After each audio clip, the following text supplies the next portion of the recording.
You're listening to The Murder in My Family, brought to you by AbJack Entertainment. Be sure to check out some of the other great true crime podcasts from this network, including Missing Persons, Scene of the Crime, DNA ID, 3 Men and a Mystery, Malice, Zodiac Speaking, Riddle Me That, and All Things Crime. All of these podcasts are available for you to binge on right now, wherever you listen to podcasts. Subscribe where you're listening to this podcast so you don't miss an episode. The views and opinions expressed by guests on this podcast do not necessarily represent those of the podcast, its host, or sponsors. If you would like to discuss the murder in your family on this podcast, please be sure to visit themurderinmyfamily.com for more information. You can support this podcast by visiting patreon.com/The Murder in My Family. This episode may contain unsettling material or subject matter. Listener discretion is advised.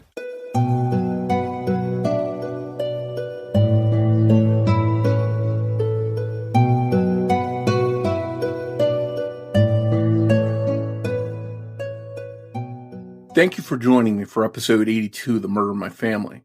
I'm your host, Mike Morford. In this episode, we'll be discussing the still unsolved murder of a mother of 3, Norma Mae Martinez-Cooper, who was killed 15 years ago this month in the state of Texas. We'll dive into her story after some quick housekeeping. Independent podcasts like this one depend on word of mouth to bring in new listeners. So if you find that you enjoy this show, please take a minute to rate and review it wherever you listen to your podcast. And be sure to introduce a friend to the show and invite them to listen. With your help, The Murder in My Family can continue to grow and reach a new audience.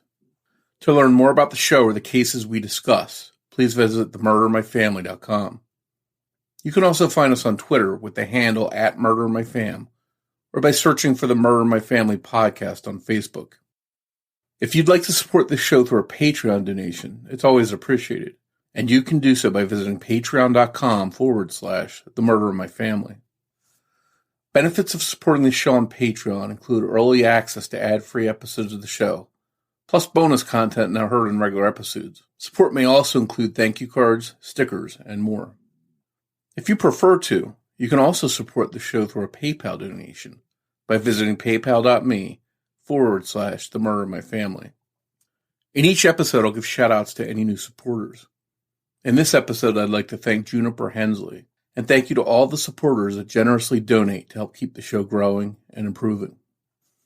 One last note, please consider supporting any of the sponsors that you hear on The Murder in My Family, the way that those sponsors support the show. It's with our sponsor support that the show can go on and continue to provide a platform to share these stories with you in every episode. Thank you. And now on with the show.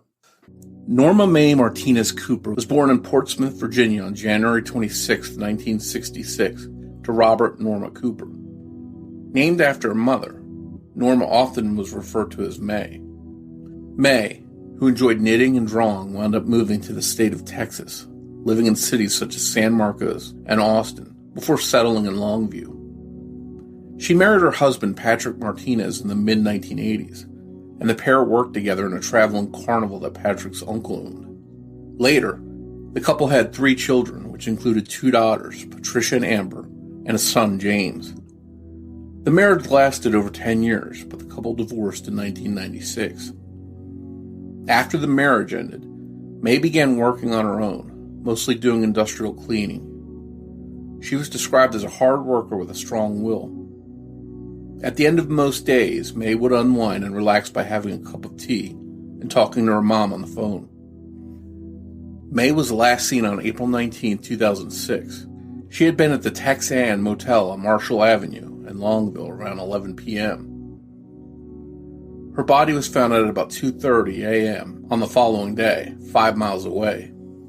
Mae had been beaten to death, and her body was left near the interstate at the intersection of Eastman Road and North Access Road.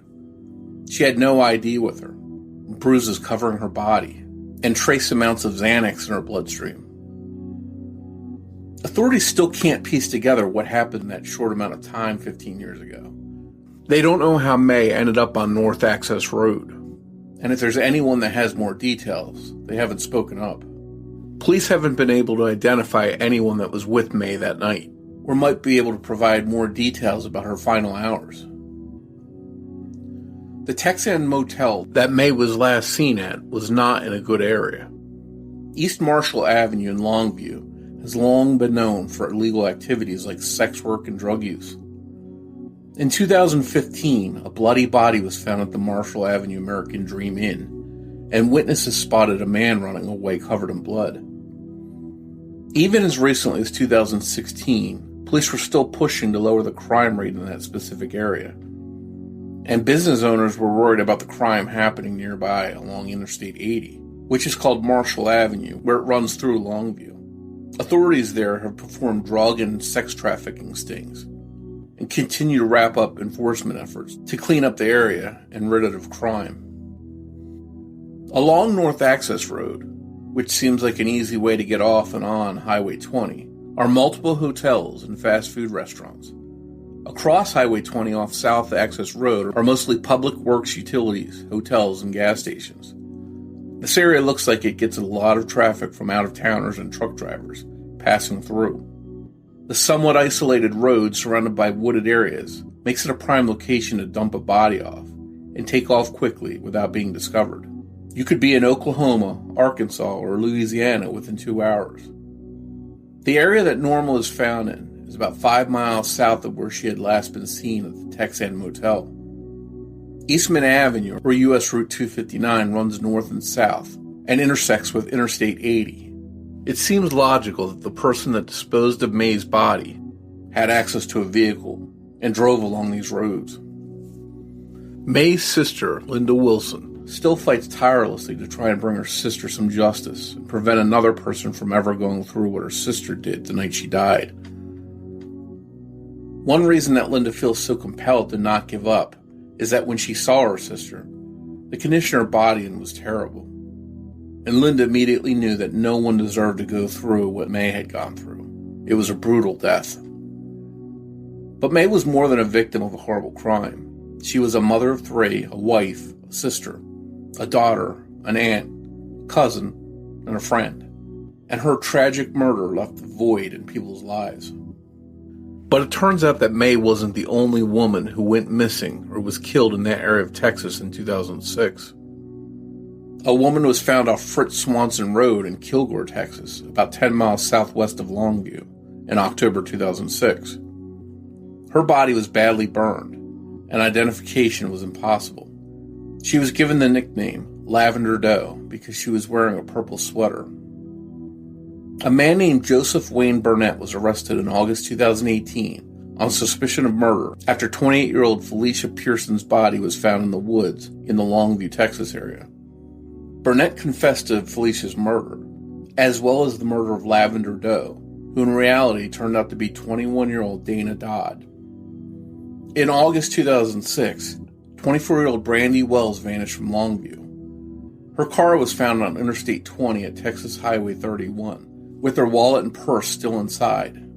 Many people link Burnett to Brandy's disappearance, but authorities have not publicly linked him to her case, and he has nothing to gain from confessing to another murder, especially if he can't be linked to it without his own confession. In December 2020, Burnett received 3 sentences of 50 years each, but will serve them concurrently, meaning he is only expected to spend 50 years in prison. It's unknown if Burnett might be connected to Mae's case.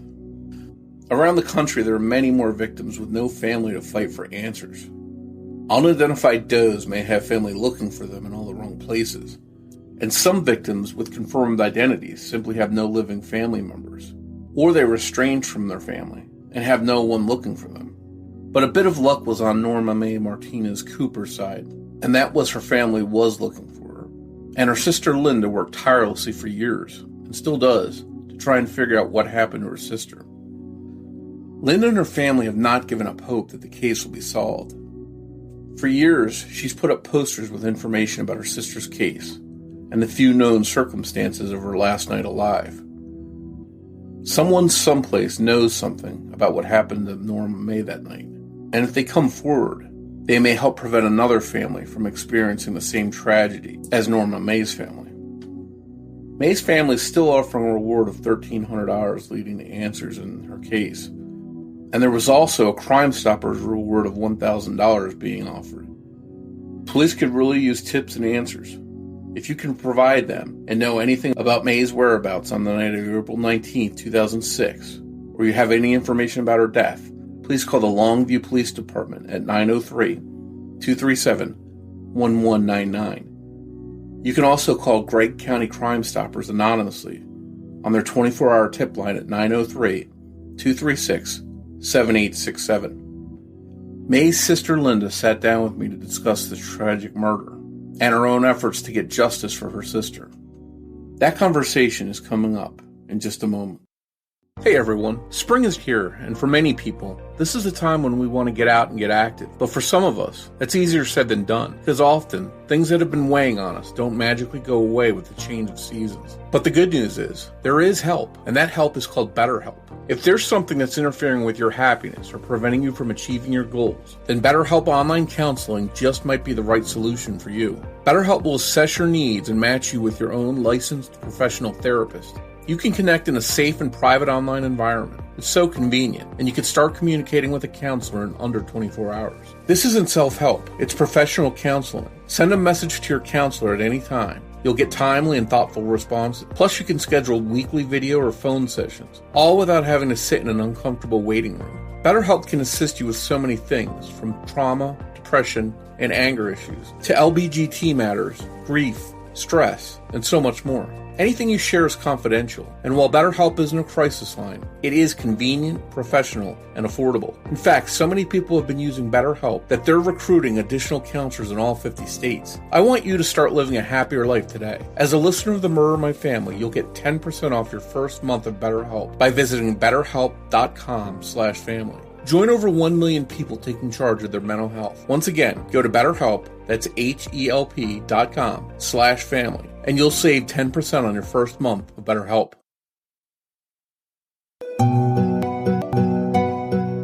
Hi, Linda, and thanks for coming on to discuss your sister Norma's case with us. Hi, Mike. I appreciate you being here. I know you've been searching for answers in your sister's case for what will be 15 years this coming April. How tough has this time been for you and the rest of your family? It's been pretty difficult.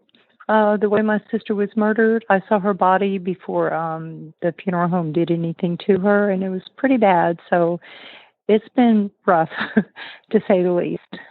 And I guess seeing that is something that's probably etched in your mind that you won't forget.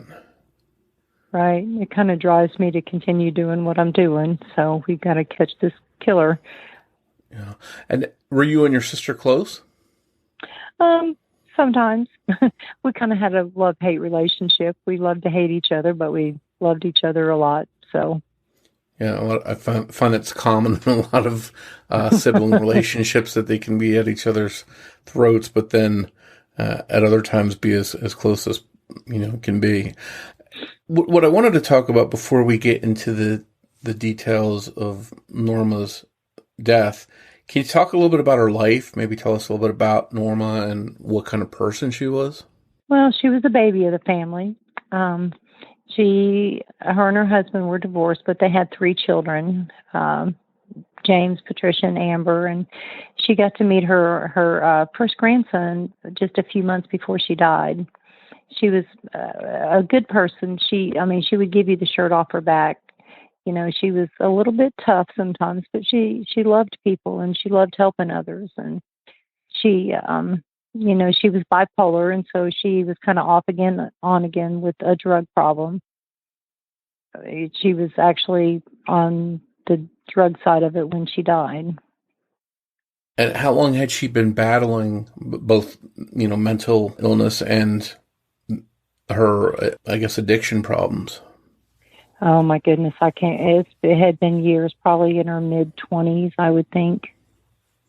About. So at the time, you mentioned she had 3 kids. Were they younger when she was killed? I know you mentioned she was also a grandmother, so I assume at least some of them were older. Yeah, her youngest one was 16. That was Amber when she died. Patricia is the oldest, and let me see, I think she was probably around 22-ish, somewhere around there. and then James is in the middle. How did they handle this when this happened to their mom? Well, they were all devastated. I'm not sure which one it hit harder. James was very close with his mom, but Amber, the youngest one, had been into an argument with her mom, the last conversation that they had. And so it really hit her pretty hard, because it was that argument before her death. Does she, I guess that's no one wants to end last time they see someone they loves ended on a bad note. That must have been something that's haunted her a little bit. Yeah, quite difficult for her. When your sister was murdered, what was going on in her life at that time? Did she have any relationships? Was she, what was her job and home situation like? Well, she was actually getting ready to move back to Arkansas. She was in Texas at the time, in Longview, but she was getting ready to move back to Arkansas within the next 2 weeks. And but she worked for herself. She, did odd jobs, did a lot of cleaning. She had her own cleaning business at one point. I'm not sure about when she died, if that was actually going on or not. She was in a relationship with Bobby Fursby, which I'm not real sure how good of a relationship it was, but it is what it is, I guess. Did you find out right away? How did that all come about that you found out what happened to your sister? Well, she was murdered.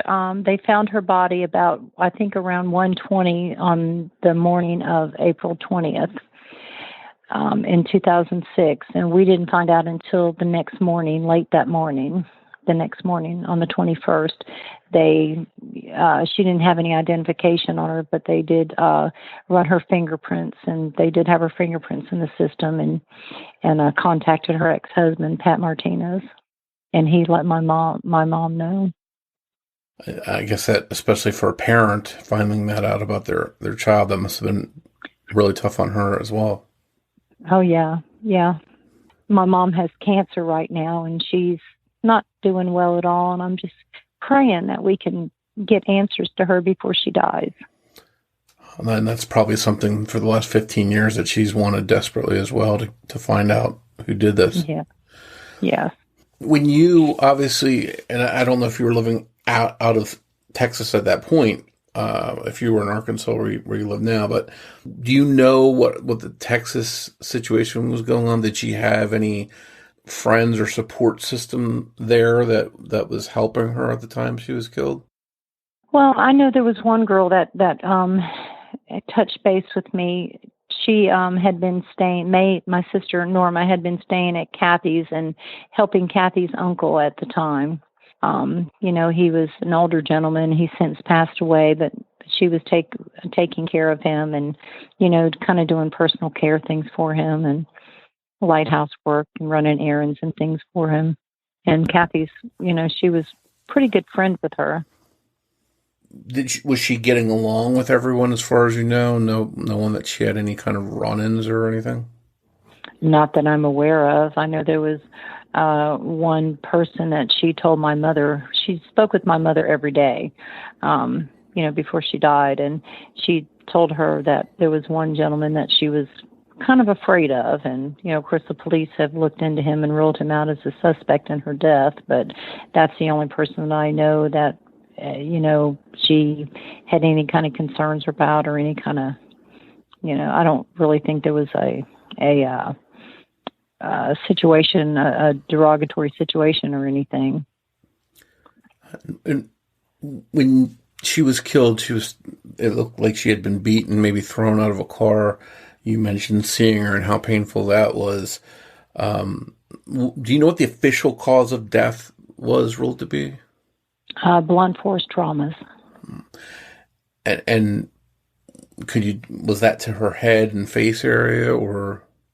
Well, she had bruises and markings all over her body, especially to her face and her head. It looked to me like, when I saw her at the funeral home, looked to me like there was the impression of a gun butt in her right forehead. Along with quite a bit of bruising, a busted lip. Her eye was all red and jacked up.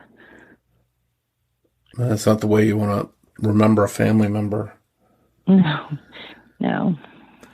Did police find, as far as you know, any clues or any evidence at the scene, something that might give them maybe a leg up to look at for leads or clues? The only thing that they have is some DNA. They found some DNA under her nails and on an article of, her hands were tied behind her back or over her head. And they found some DNA on the speaker wire that was used to bound her hands.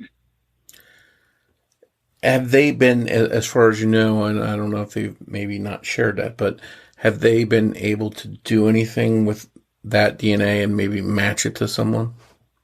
No, not yet. They're working on a few things right now, which I can't really go into detail, but they are working on some additional DNA evidence from the suspect. And if they rule that out, then they are talking about possibly using Parabon. Oh, that's a wonderful, wonderful service. They've done so much good. We hear about all these cases being solved all the time now. Yes. So I'm excited about that. That could be welcome news for your family then. So you mentioned, I just want to go back for a second. You mentioned there was someone that your sister mentioned she was afraid of. That person was apparently ruled out. Do you know if there's anyone else that may have had a motive to harm her, or anyone else that may have also been ruled out maybe by police that was promising? As far as I know, nobody, I don't know that anybody had anything against her, especially to the point where they would kill her over it. There were, they've had a couple of suspects here and there, but they always tell me that it doesn't pan out. So, do you know, have you been able to establish like the last day she was alive? Is there any evidence she was abducted from someplace, or can you tell us a little bit about that last day before she was killed? Well, I know that her and Bobby had been seen buying drugs from the one person that she said that she had been afraid of. And they had been, I guess the police were doing surveillance or something, and they had them videotaped.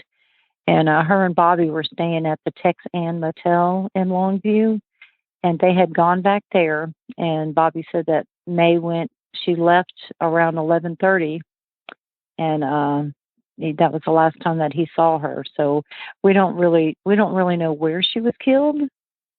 I don't think it was there where her body was found. I believe that they came off in fact, I know they came off the interstate in a vehicle and pushed her body out when they came off the interstate onto the access road on Southeastman. You mentioned surveillance, a little bit of that, and obviously today we have a lot of surveillance going on. Do you know if there's any surveillance in that area back at that time that maybe police looked at or checked out? I really don't know. I've never thought to ask them that, and they've never mentioned that. So, of course, that was 15 years ago. I don't know what kind of surveillance they had back then. Yeah, I think there's always been some level of it, but especially now, you can't go outside without seeing a camera almost at every corner of some sort, or something on someone's home surveillance or store surveillance. But maybe that's something if they haven't checked that out, maybe they could at some point, just to see if there's anything there. Now, it seems like, obviously, your sister was beaten and her hands, you mentioned, tied. So it doesn't seem like someone just on the spur of the moment attacked her, maybe out of in an argument or dispute. It seems like someone took the time to tie her hands behind, together. That seems like maybe it wasn't a spur of the moment action. What do you think about that? Well, I kind of think that it was somebody that she knew. Honestly, I just feel that, and there was evidence that she was sexually assaulted. So I don't know if it was somebody that she knew that had done that, or if I just don't know. So that's something to work with. That maybe could rule out or tend to rule out maybe a drug deal gone bad or something along those lines. Maybe it was the motive for the attack was, sexual in nature, not drug related. That could also help police, go in the right direction. Right. Well, on her autopsy report, there was very little drugs found in her system at the time, to be honest with you. And that's maybe further supports that she wasn't in the middle of something like that, and maybe she just came into the contact with the wrong random person, or like you mentioned, maybe someone that she knew and trusted targeted her. Right. Yeah. Was she a trusting person? Was she someone that would go off with someone she didn't know, or what was her nature like as far as that goes? Well, she was trusting to a point, but I don't really. She still was kind of leery of people. My sister literally had 9 lives, and she had gotten herself into some pretty hanky situations before, and so that kind of helped her to be cautious to a degree, but not completely, if that makes sense. Yeah. Sometimes you see people that have a knack for getting out of sticky situations, and sometimes that keeps them, it warns them, it helps them in the future to avoid them, but other times they find themselves in there and find another way to get out of the situation. And this is something, again, I just want to touch on, maybe this is something that you mentioned they're doing some work now behind the scenes. It doesn't seem like there's a lot of information released in this case. Is that because they chose not to, do you know, or because they just don't have a lot to go on? They really just don't have a lot to go on. They really don't. They've had a few leads here and there. They had one woman who had called the criminal investigation departments on a weekend and said that she knew who killed that Cooper woman, because he had beat her too. And when they tried to find her, they couldn't find this lady. So, any information that they have been able to get hold to, it has been a complete dead end. And, outside of the little bit of DNA in her body, they really don't have any other information or any other kind of clues or anything. And you bring up a good point. You mentioned people maybe calling in information or talking about what they may or may not know. A lot of times after this kind of crime, there's rumors or people in the streets talking. Has there been any kind of indication or rumors floating around that you've been made aware of? No, absolutely not. In fact, at one point, this has been several years ago, they had a drug sting, and they arrested 57 people, Mike, and they offered each and every one of them a deal for any information in her murder, and nobody would say anything. Yeah, and you think they would take advantage of that if they did know something? Yeah, you would think so. But, people, whenever they bring up her name, they seem to clam up. Yeah, and maybe that's because they legitimately don't know anything, and maybe it is not drug related. It's outside of that circle. And maybe that lends credence to the fact that they just don't know anything, or maybe they're afraid of saying something because they're afraid of someone. Yeah, that's what I was told at one point by one of the investigators, that they thought that people were just afraid to say anything.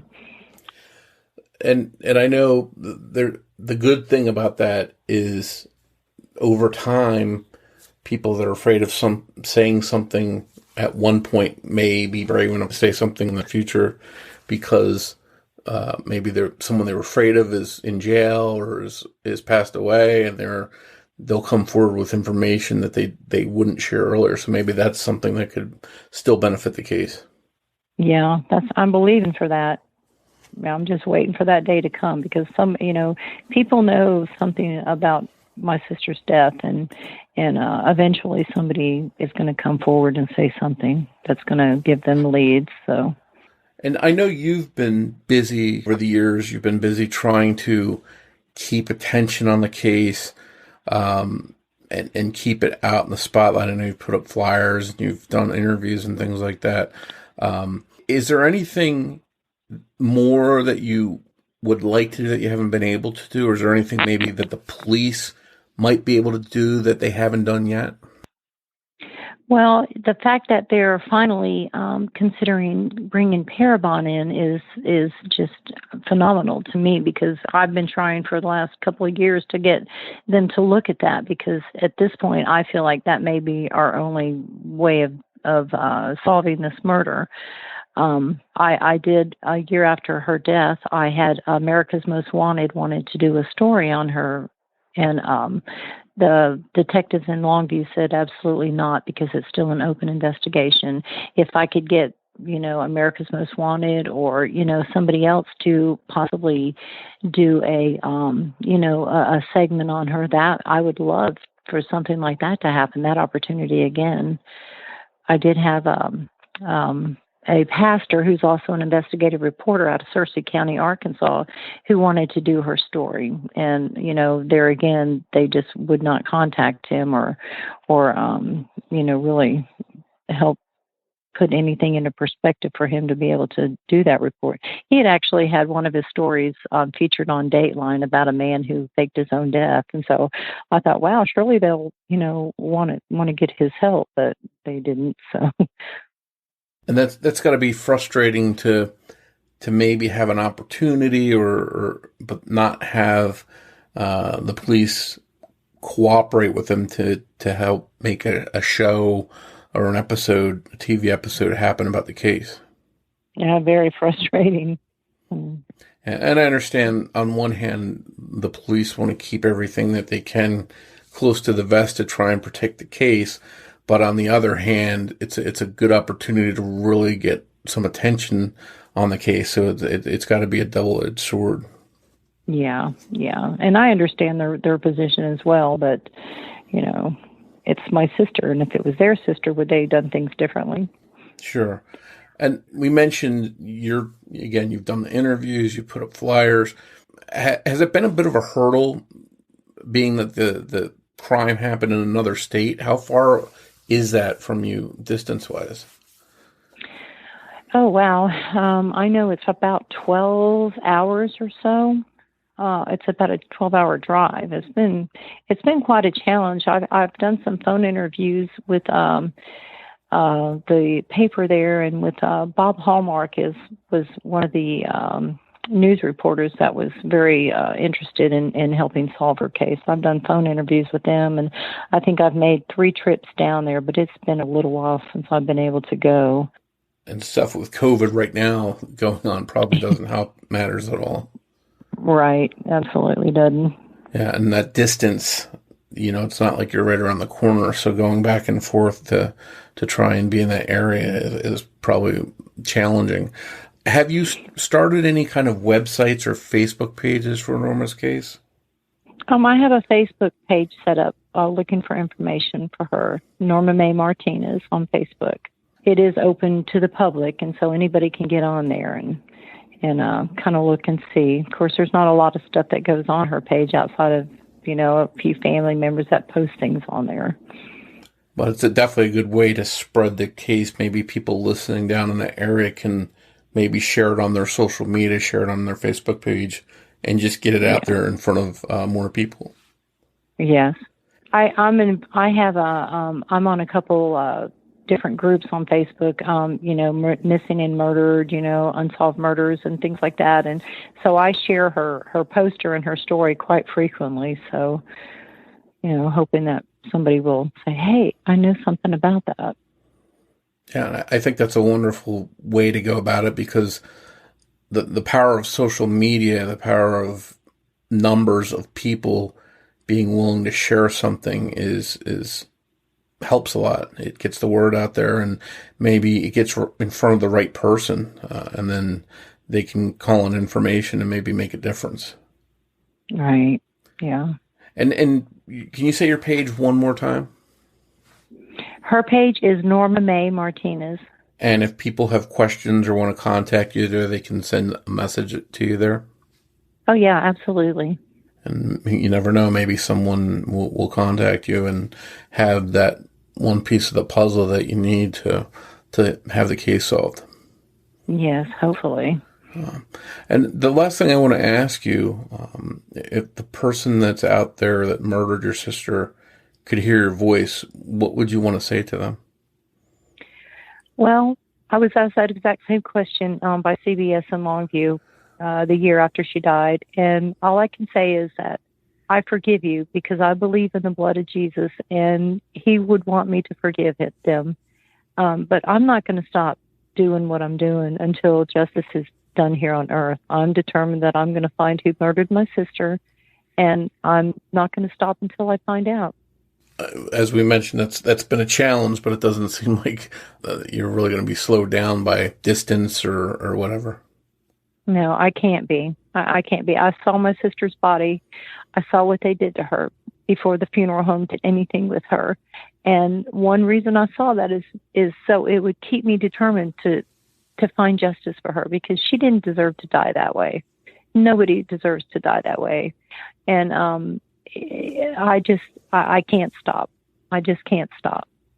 Well, I hope you stay determined, stay focused, and I wish you luck along the way in finding out what happened. And maybe, like you mentioned, some of the things they're working on behind the scenes, or maybe Parabon will have some opportunities to help see the case solved down the road. I hope so. Thank you so much. I appreciate you doing this interview with me. Thank you once again for joining me for this episode of The Murder of My Family. I'd like to thank Sonny Landon for writing and research assistance in this episode. As we wrap up, I'd like to play a preview of the podcast Criminal Conduct, who've just launched their second season, so be sure to give it a listen. We'll be back here soon with an all-new episode of The Murder of My Family, and I hope you'll join me for it. But before you go, remember that every murder victim means something to somebody. Criminal Conduct is back with a brand new season. John, what is a constable?